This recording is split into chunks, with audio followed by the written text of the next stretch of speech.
نحمده ونصلي على رسوله الكريم أما بعد فأعوذ بالله من الشيطان الرجيم بسم الله الرحمن الرحيم قال الله تعالى في القرآن المجيد إنا نحن نزلنا الذكر وإنا له لحافظون وقال رسول الله صلى الله عليه وسلم خيركم من تعلم القرآن وعلمه إلهی راہ کے اسلام کے سامان پیدا کر الہی راہ کے اسلام کے سامان پیدا کر دلوں میں مومنوں کے الفت قرآن پیدا کر میرے عزیز دوستوں اور برادران اسلام میں اس نورانی محفل میں قرآن کریم کی اہمیت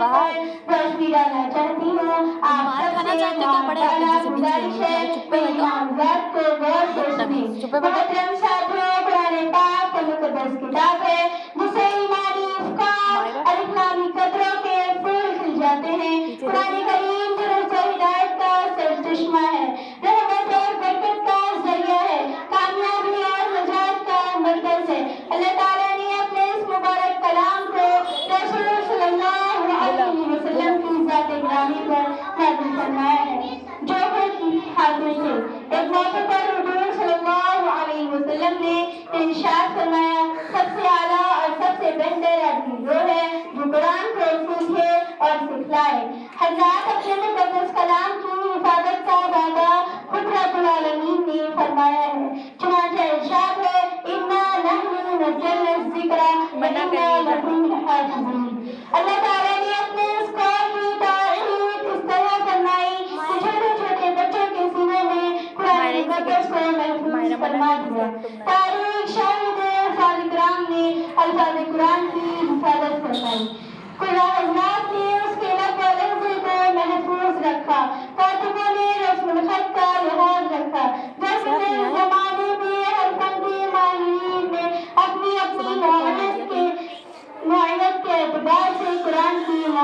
حفاظت فرمائی اور یہی تمام حضرات اپنی اپنی نوعیت کے اعتبار سے قرآن کے محافظ ہیں مگر الفاظ قرآن کو رکھنے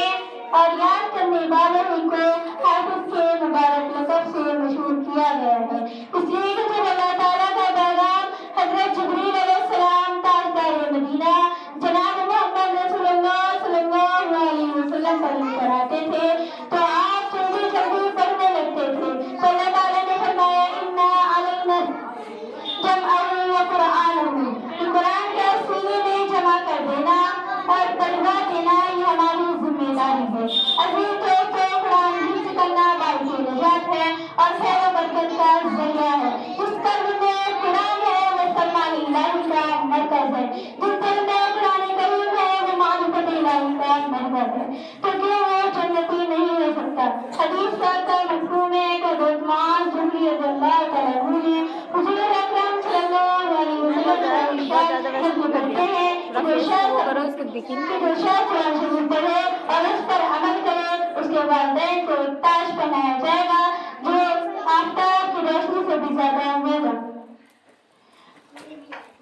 اگر وہ آفتاب آپ کے گھر میں ہو تو بس کیا گمان ہے تمہارے اس شخص کے متعلق جیسے حامل ہو ایک دوسری روایت میں حاکم نے بریدہ رضی اللہ تعالیٰ عنہ سے حضور صلی اللہ علیہ وسلم کا ارشاد نقل کیا ہے کہ جو شخص قرآن شریف پڑھے اور اس پر عمل کرے اس کو ایک تاج پہنایا جائے گا جو نور سے بنا ہوا ہوگا اس کے والدین کو ایسے تو جوڑے پہنائے جائیں گے کہ تمام دنیا اس کا مقابلہ نہیں کر سکتی وہ ایسا کریں گے کہ یا اللہ یہ جوڑے کس سرے میں ملے ہیں تو آج ہوگا تمہارے بیٹے کے قرآن شریف پڑھنے کے عوض میں انس رضی اللہ تعالیٰ عنہ نے حضور صلی اللہ علیہ وسلم کو ارشاد نقل کیا ہے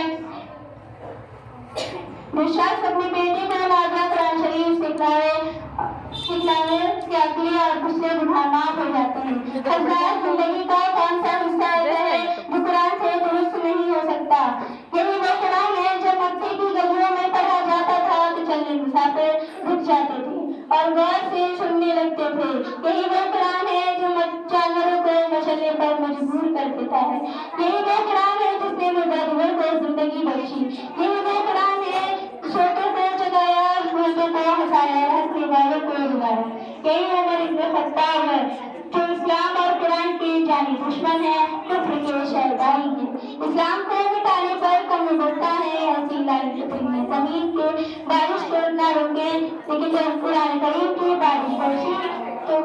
پتھر کے سینے میں آب حیات پھر گیا، اسلام کی قوت بالا ہو گئی۔ اب ہم اس شعر کے ساتھ اپنی تقریر کو ختم کرنا چاہتے ہیں۔ وہ معزز تھے ہمارے لیے مسلمان ہو کر، وہ معزز تھے ہمارے لیے مسلمان ہو کر، ہم حال ہوئے تاریخ قرآن ہو کر۔ اللہ تعالیٰ ہم سب کو قرآن پڑھنے اور اس پر عمل کرنے کی توفیق عطا فرمائے۔ وآخر دعوانا الحمد للہ رب العالمین۔ السلام